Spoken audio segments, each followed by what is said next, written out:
செய்தி வந்து இன்னைக்கு செந்தில் பாலாஜி அவருக்கு நிபந்தனையில ஜாமீன் வழங்கியிருக்காங்க. இந்த விஷயத்தை நீங்க எப்படி பாக்குறீங்க?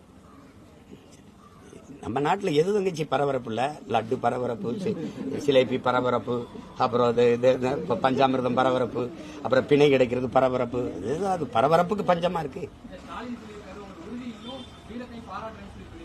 அது அந்த திருடுறது, கமிஷன் வாங்குறது, லஞ்சம் பெறுறது, டாஸ்மார்க் சரக்கை கூடுதலா விளை வச்சு விற்கிறது, 10 ரூபா கூட்டுறது, நேரம் கணந்து விற்கிறது, கள்ளச்சரக்கு ஓட்டுறது, இதெல்லாம் தியாகத்துல வருது. உங்களுடைய தியாகம் போட்டுறது. நான் என்ன நினைக்கிறேன், யார் மேல வருது இல்ல, எங்க பாட்டை ஒருத்தன் செக் இழுத்தான்ல, அவர் மேல 9 வருஷம் 8 வருஷம் ஜெயில இருந்தாங்க எங்க தாத்தங்க எல்லாம், தூக்கல தொங்குனாங்கல்ல, இவங்க அது இதுக்கெல்லாம் பேர் தியாகம்னா அதுக்கு பேர் என்ன தம்பி சொல்றது?